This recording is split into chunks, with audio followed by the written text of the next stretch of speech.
आज हम लोग जा रहे हैं सिटी सेंटर पे कुछ सामान लेने के लिए और मेरा इरादा नहीं था जाने का, लेकिन मौसम जरा सा अच्छा हुआ था तो मैंने कहा चलो चलते हैं, चाय शाय भी पी के आते हैं, क्योंकि गर्मी चाहे जितनी भी हो चाय तो हम छोड़ नहीं सकते। और यहाँ से मैंने लेना था कल के लिए सामान। कल इंशाल्लाह फ्राइडे है तो फ्राइडे को बिरयानी बनाने के लिए चिकन वगैरह और दही लेनी थी, साथ में धनिया पुदीना और खीरे, क्योंकि ये सामान घर में से कुछ खत्म हुआ था। तो बस यहाँ से बिरयानी बनाने के लिए ही कुछ जरूरी सामान लेना था। वैसे फ्राइडे को बिरयानी ना होना तो ऐसे लगता है कि मतलब फ्राइडे तो मुकम्मल ही नहीं है। जुमे को बिरयानी बनाना तो हमारा कौमी उसूल बन चुका है। वैसे आप सब फ्राइडे को बिरयानी बनाते हैं या नहीं, मुझे कमेंट्स करके लाजमी बताएं। मेरे घर तो एवरी फ्राइडे बिरयानी बनती ही बनती है, लाजमी। सिटी सेंटर की ना मुझे ये बड़ी अच्छी बात लगती है कि अगर यहाँ काउंटर्स पे रश है ना तो आप खुद ही अपनी चीजों का सेल्फ चेकआउट कर सकते हैं, लाइन में लगने की जरूरत नहीं। तो बस सामान हमने सारा ले लिया। वीडियो को लाइक और अकाउंट को फॉलो करें। बाय।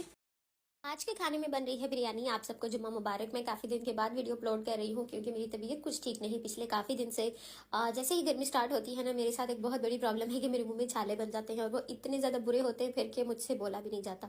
अभी भी मुझे बोलने में दुश्वारी है, लेकिन पहले से काफ़ी बेहतर है। अभी यहाँ पे वैसे भी खजूरें पकने का सीज़न है तो इस टाइम पे पूरे गल्फ में बहुत गर्मी होती है। और ये जितने भी लोग मुझे गर्मी की बात पे कॉमेंट्स करते हैं ना कि आपके घर में एसी नहीं है, हमने तो सुना है कि बाहर के मुल्कों में किचन में भी एसी होते हैं, रेस्ट रूम में भी एसी होते हैं। तो मुझे नहीं पता भाई किन के घर होते हैं। मेरे तो सिर्फ दोनों कमरों में एसी है, किचन में फैन है, रेस्ट रूम में भी फैन है। बाकी एसी वेसी वाला मुझे कोई नहीं पता कि किन के घर में जो है ना वो किचन और रेस्ट रूम में एसी लगे होते हैं।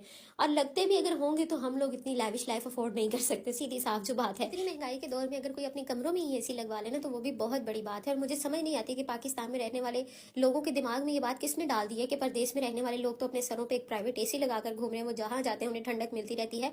ये परदेश है, जन्नतुल फिरदौस नहीं है कि यहाँ पर ठंडी हवाएं ही चलती रहेंगी। यहाँ पर भी जिंदगी गुजारना और मेहनत करना बड़ा मुश्किल है। और अगर कोई अफोर्ड कर सकते हैं अपने घर के कोने कोने में एसी लगवाना तो सो बिस्मिल्लाह, जैसे मर्जी लगवाएं, लेकिन हम तो अफोर्ड नहीं कर सकते। बस खाना माशाल्लाह हो गया रेडी। वीडियो पसंद आई हो तो लाइक और फॉलो करें। अल्लाह हाफिज।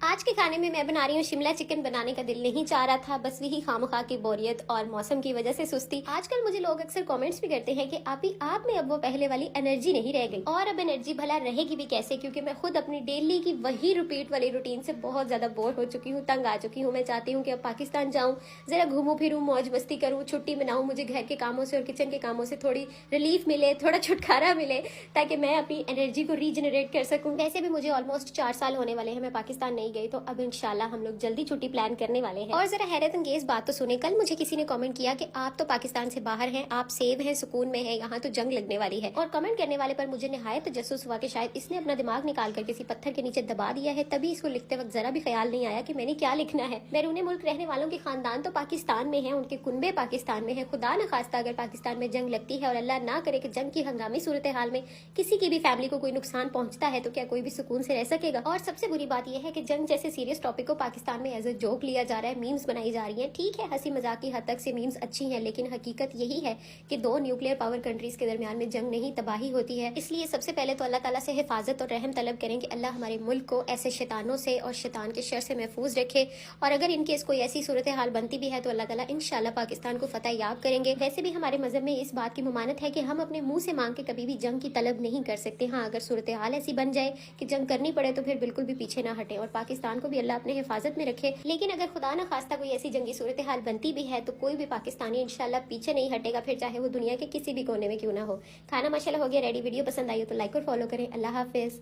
आज हम लोग आ गए हैं लुलु हाइपर मार्केट पे कुछ वीकली शॉपिंग करने के लिए। सबसे पहले मैंने चाय पी। गर्मी आज बहुत शदीद थी, लेकिन चाय हम नहीं छोड़ सकते। यहाँ आने से पहले मुझे चाय बिल्कुल पसंद नहीं थी और यहाँ आने के बाद मुझे चाय की एडिक्शन हो गई है। तो बस यहाँ से कुछ चंद अदद चीज़ें लेनी थी और कुछ नॉन स्टिक के बर्तन देखने थे। मैं हर साल नॉन स्टिक के नए बर्तन लेती हूँ और वो एक साल मुश्किल निकालने के बाद ख़राब हो जाते हैं। अब पता नहीं मुझे ये इस्तेमाल ठीक से नहीं करने आते या इनको इस्तेमाल करने का कोई अनोखा तरीका होता है, लेकिन जितने महंगे मर्जी बर्तन ले लूँ वो एक साल के बाद ख़राब हो जाते हैं। और यहाँ पर सिल्वर और स्टील के बर्तन भी कोई खास क्वालिटी के नहीं, बहुत हल्का धात है, यानी 6 महीने बर्तन पर मुश्किल निकाले। अब तो मुझे लगता है कि पाकिस्तान जाके ही मुझे वहां से अच्छी क्वालिटी के बर्तन लेकर आने पड़ेंगे। यार यहाँ पे काफी देखने के बाद ना मुझे मेरी मर्जी की कढ़ाई कोई भी नहीं मिली। जो थी या तो वो बहुत छोटी थी या फिर बहुत बड़ी। तो मैंने कहा चलो कोई बात नहीं, फिर किसी वक्त किसी और सुपरमार्केट से पता कर लेंगे। नूर को लग रहा था कि ये पत्ते असली हैं और वो स्मेल करके देख रही थी कि इनके अंदर से कैसी खुशबू आ रही है। बस हमारी थोड़ी सी शॉपिंग डन हो गई। मॉल के बाहर निकलते ही गर्मी इतनी शदीद थी कि कहीं और जाने का दिल नहीं किया। यहाँ से थोड़े से पॉपकॉर्न लिए और सीधा घर वापस आ गए। वीडियो पसंद आई तो लाइक और फॉलो करें। बाय।